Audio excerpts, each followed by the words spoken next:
I just want to take a few minutes to talk about the holiday of Purim. Purim means lots because they drew lots for when they're going to destroy all the Jewish people in Persia. And pretty significant amount of hatred and anti-Semitism against God's people, but it's not surprising that it's going to be everlasting until we get to heaven. I think that's a curse that's just going to happen because the devil hates God's people. And but Purim is a happy time. It wasn't a happy time back then until the very end. But it's a happy time because God's people were delivered. They were sentenced to annihilation, but God delivered them. And we celebrate that deliverance. We think of Yeshua, who has come and delivered us from death by conquering death and rising, by being resurrected, becoming the first fruits of the resurrection. And we are the next fruits of the resurrection. So I wanted to just point out to you, in the back, Joe and Abby have taken great pains. Joe has been meeting with me to get information about the Jewish feasts, and what they're going to be doing is decorating the back of the church here with thematic material about the holiday that we're in. Why are we doing this? Well, because all the Gentile believers are grafted into the Jewish root. And while they are not obligated to embrace that root, God wants them to embrace that root, because that's what Romans 11 teaches, and we'll be teaching that beginning next week. That God wants the Gentiles to realize that the Jewish people have rejected Messiah so that they could be invited in. And they have to show God's mercy to the Jewish people, as God has shown His mercy to you guys, to the Gentiles, so that their love of God and their mercy toward the Jewish people will make the Jewish people that don't believe in Yeshua envious, maybe even a little angry. Hey, what are those Gentiles doing worshiping my God, the God of Abraham, Isaac, and Jacob? What are they doing? Let me learn more, maybe. Let me find out, maybe. Well, Purim is a time that recognizes deliverance. It will occur Wednesday night to Thursday sundown, Wednesday sundown to Thursday sundown this coming week. And does anyone here live in a walled city? Anyone? Walled city? Okay, it occurs the next day if you live in a walled city. Okay, and if you look at Esther, the book of Esther talks about the whole holiday of Purim is based on the book of Esther. If you go to chapter 9, I think it's verse 20, 21, somewhere in that area, God says, or Mordecai says, and you, God's people, will celebrate this holiday, your deliverance from Haman, the evil Haman. Will celebrate your deliverance on this day every time, every year, for all generations to come. To me, that's saying, you have the 8 Levitican feasts. God said, these are my appointed times.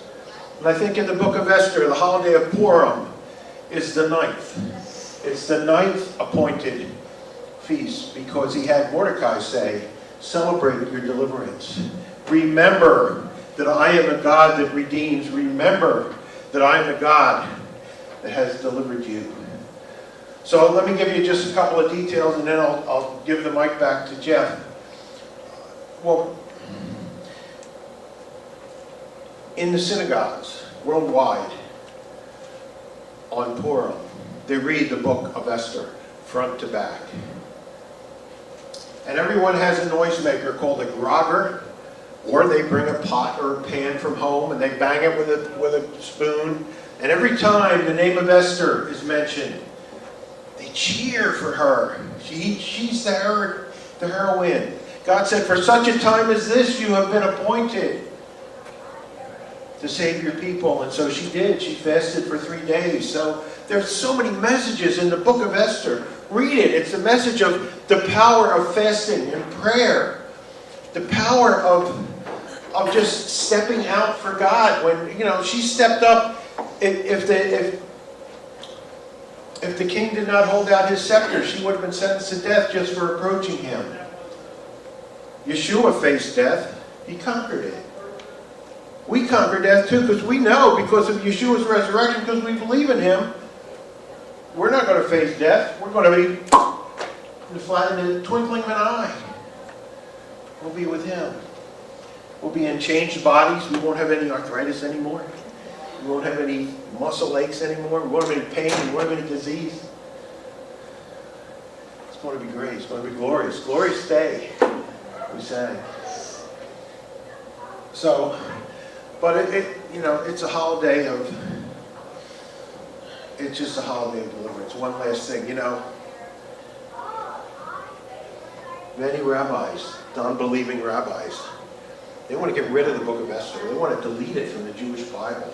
Jewish Bible, in the context, is the Old Testament. But they want to delete that book. Why? Why do they want to delete the book of Esther? Well, because God's name is not mentioned in this book.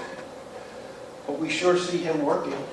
We sure see him working behind the scenes. We sure see the deliverance that he has brought. We sure see the orchestration of events, the sleeplessness of the king who reads the ledgers that say that Mordecai saved him, and then Haman has to lead Mordecai around. But we also see hatred.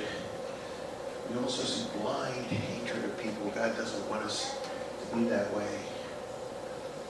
So what's done, as I began saying, when they read the book of Esther, everyone cheers for Mordecai. He's the hero. Esther's the hero. They cheer for her, the beautiful heroine, and they boo for Haman, the evil, evil Haman. God says, come to him. Yeshua told us, come to him as little children. So it's fine, as a little child, to bang on your pots and pans when you're reading that book. Do it at home. Wednesday night, Thursday, with your children, with your children of low age, and with all of you children of higher age. Do it. All be children before the Lord and cheer for Esther. And cheer for Mordecai. And boo Haman. God defeats the wicked.